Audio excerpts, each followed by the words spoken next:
What is going on, everybody? Non here, and we're going to stare at a nice little grid here for a little bit. Um, I've seen a couple of videos with a little bit of misinformation, and I don't think it's on purpose. I think it's either the folks don't know or the communication style isn't as clear as what I'm used to. Um, but I want to walk through what my allocations were for Mega 1 versus Mega 2. I now have allocations from 4 of my 7 distributors. And instead of putting the numbers out, I'm going to put the change in the numbers. And I saw a video today where somebody had mentioned that there's no confirmation that there's 2 waves.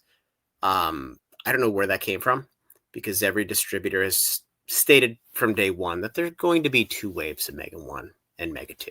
Or I'm sorry, of Mega 2. Now, some distributors have communicated that it's going to be 50-50. Other distributors are in the 70s and in the 20s. And then the other 2 folks are partially in between. And what I do want to do is I'm going to share this with you guys. This is obviously one of my distributors' websites. And you can see here, it is clear that they are allocating, here you go, booster displays, wave 2, and this is by default wave 1. So I'm not sure that anybody can say they're not clearly communicating because they're allocating this way. Now, I will say that one distributor has allocated a fraction, and it does not specifically say in the allocation that it's wave 1 versus wave 2. It just happens to be like 50% of what Mega Evolutions was. So it doesn't take that much of a leap to see what is going on here. But I do want to talk about 2 things. The first of which is the price of these products has gone up across the board. In fact, I got a notification today that box prices are going up $5, only the booster boxes. And the reason being that now that there's 2 waves, they have to touch the product twice. They have to ship it twice. In fact, the amount of cost and wasted effort driven through the supply chain by the Pokemon company for having 2 waves is astronomically large, and it's completely unnecessary. And quite honestly, the fact that they only increased pricing $5 a box, I think, is super charitable.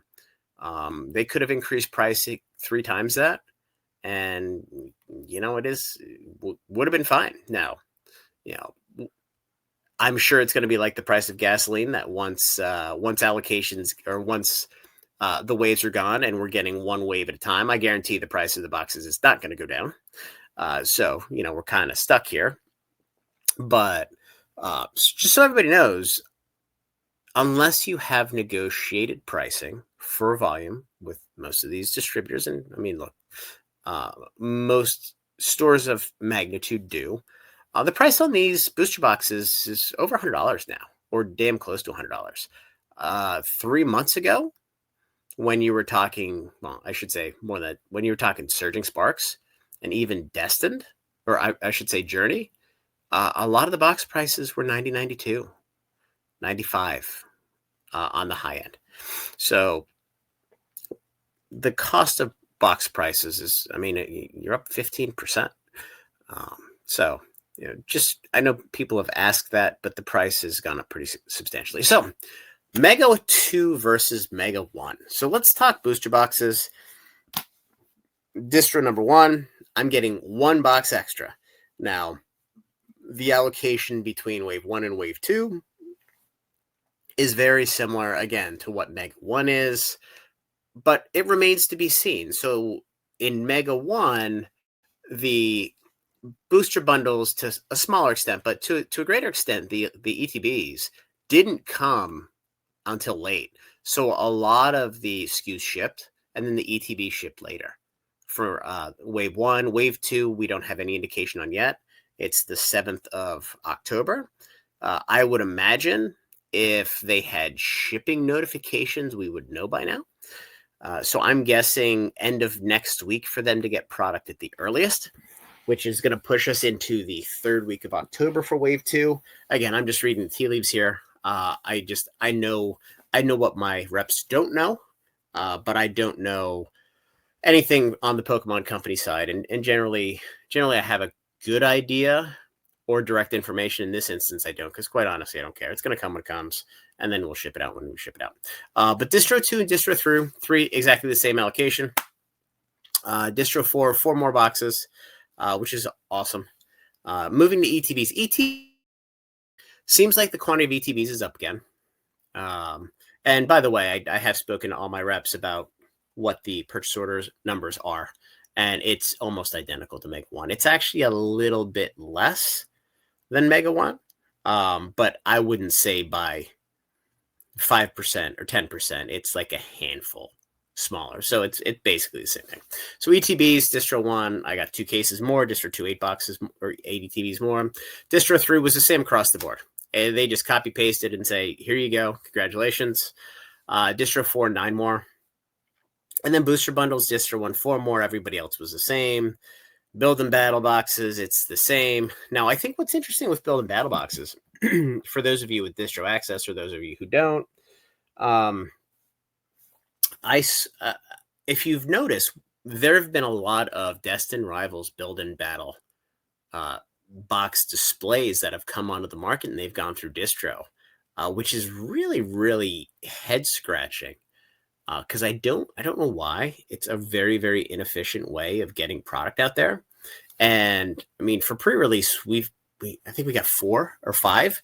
We've gotten close to 15 of these coming through distribution, which is something, quite honest, we've never gotten. Even in the old days of like Obsidian Flames and Paradox Rift and dumping of all the build and battle kits, I don't think we've gotten into double digits on all of those, or any of those, I should say. And we've been taking everything for year plus now, since things started to tighten up.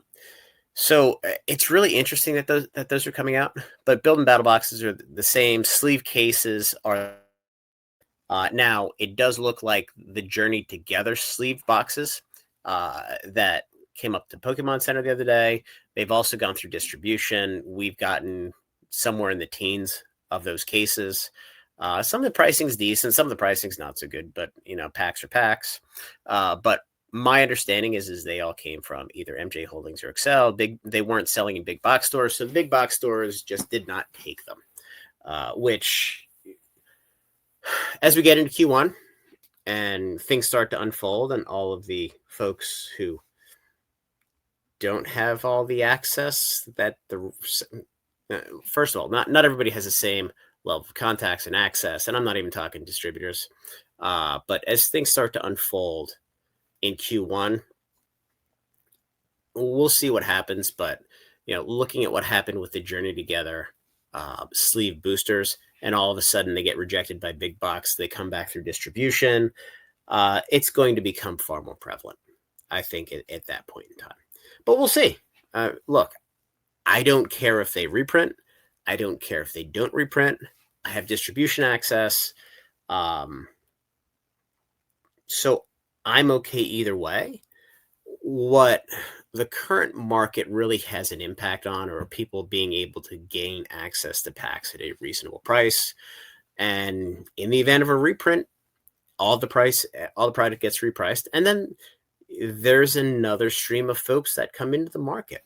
The Pokemon Company doesn't have to smash the price of things to $100 a box. They need to smash the price of things, similar to what happened with Spider-Man collector boxes accidentally, to the point where it's no longer profitable to scalp. And once it's no longer profitable to scalp, there will be an abundance of product available at MSRP, because you're taking a massive chunk of demand out of the market that, quite honestly, is only here to flip the product and make a quick buck. And ideally, that's where the market needs to be. The product should be selling right around MSRP, and I hate saying that term, but I think that is the ultimate goal. Under no circumstances Pokemon going to smash the market down into a bear market, at least not on purpose. But they're not going to sit here and allow people to fuck with the price of Destined Rivals 2 months after release or 3 months after release, whatever.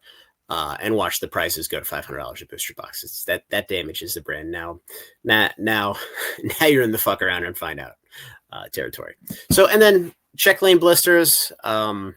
No change. One distributor is giving me 13 more, which is interesting. So I don't know if I got into a new allocation tier with those guys.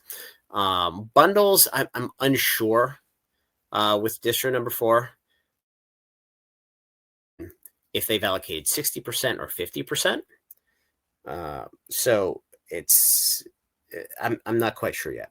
But basically, Mega Evolutions 2 is going to be the exact same amount of product as Mega Evolutions 1, and the waving is going to be virtually identical, regardless of what anybody says. Now, part of the reason why there is a perceived shortage of product on the market is just simple economics. So all of the big stores are flush with cash. They have made millions and millions of dollars on this stuff over the last year. And quite honestly, they didn't make much of shit for the year and a half or whatever before it. But if you think about it this way, think about Mega Evolutions 1. And any big store, say they get 1,000 boxes, just round numbers. They pay $100 for that 1,000 boxes, so $100,000, right? For them to recoup their $100,000, if they're selling boxes for $250, well, guess what? They don't have to sell everything. They sell what, a third, 40% of the boxes? They're already there. So so at 500 of the boxes, they'd be at what, 125 grand. So even if they sell half their boxes, they make their nut back. They make 25%. And now they have 500 boxes that they can just sit on, and they can sit on and wait. So there is no sense of urgency to bring all this product to market because there is so much profit for these massive stores. Where else are you going to sink the money? Are you going to sell it real fast? And then what are you going to do with the money? I guess you put it in the stock market. But you have product that you're so in the black on. That's why we're seeing what we're seeing. We're no longer seeing 2,000, 1,900, 1,800 boxes listed post-release on TCG Player. Now, a lot of the boxes are selling through private websites because, why the hell would anybody want to pay 13% to TCG Player if they don't have to? That is the service that TCG Player provides. They bring eyes to product for folks who need eyes, and they're willing to pay for eyes. But if the eyes are coming to you because it's a product that's in demand, you no longer need that service. So, that's part of the reason why the quantities are less on TCG Player. But again, it's also because folks don't need to sell all the boxes. And if I make what I need to make, and think of these big stores, they're not getting 1,000 boxes. They're getting 5,000 boxes or 7,500 boxes. So you can do the math on $150 of profit per box at 5,000 boxes. I mean, you're talking $750,000. I mean, $750,000. It's not a rounding error. And again, what are they going to do with that money? They have to keep, if they keep the product, they don't have any tax liability on the sale. They just have an unrealized gain. So, I hope this was helpful. Again, not throwing stones. I've seen a lot of disinformation in the market. There are clearly two waves coming. As the one picture here I showed you, wave 2, wave 1. Every distributor it's not even been a secret. They said from the start, there's two waves coming. If you haven't heard that, you're just not asking the right question. So anyway, guys, like the video, subscribe to the channel, join the Discord. We will be running a Mega 2 sale at some point. And have a great night.